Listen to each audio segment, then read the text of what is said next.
Behind the flood of offers is a coordinated recruitment system run through Russia's more than 80 regional governments. Pressured by the Kremlin to deliver manpower, the regions have become de facto hiring hubs, competing with one another for contract soldiers. What began as a wartime fix has hardened into a quasi-commercial headhunting industry powered by federal bonuses and local budgets.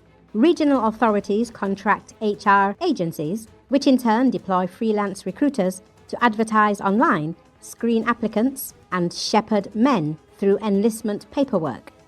Any Russian citizen can now work as a wartime recruiter, with many operating as freelance headhunters who earn commissions for delivering bodies to the front.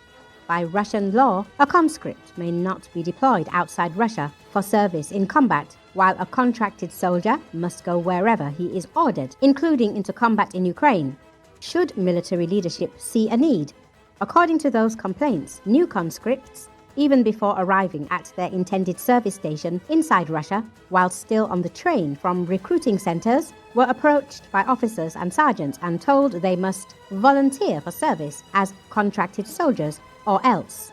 Conscripts not willing to sign up as professional Russian soldiers ready to deploy to Ukraine were humiliated, threatened, beaten, placed in stress positions or tied up and left hours on cold train car floor, the complaints alleged.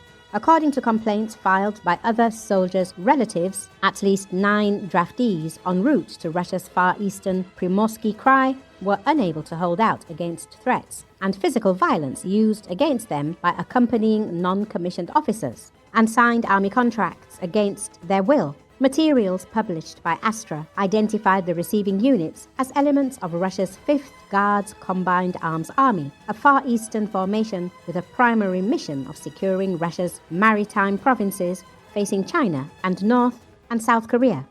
Russian lawyer and rights activist Maxim Tikhonov in mid-January accused commanders in a unit in the far eastern city, Ussurisk, a unit also identified in the joint complaint, of having conspired with hospital officials to force severely wounded soldiers with rights to quit service on grounds of their injuries to return to the Russian army as volunteers. Tactics allegedly employed by leadership against invalids included threats of, or actual beatings, rape with a metal object, detention in solitary confinement, being tied into fetal positions, denial of medical care and cancellation of invalid status. Even soldiers missing limbs, unable to see at distance, or needing institutional care for reason of severe mental health problems. The common means by which a soldier might avoid the punishments was payment of bribes to hospital management, Tikhonov claimed. Video testimony of Russian soldiers and images of complaints filed by them and their relatives with authorities was published by Tikhonov on January the 12th as partial evidence. Kiev Post researchers confirmed the materials were consistent with a unit based in the village of Sergeyevka in Russia's far eastern Primorsky Krai region, and generally with Russian army practice, but it was not possible to confirm the individual abuse allegations independently.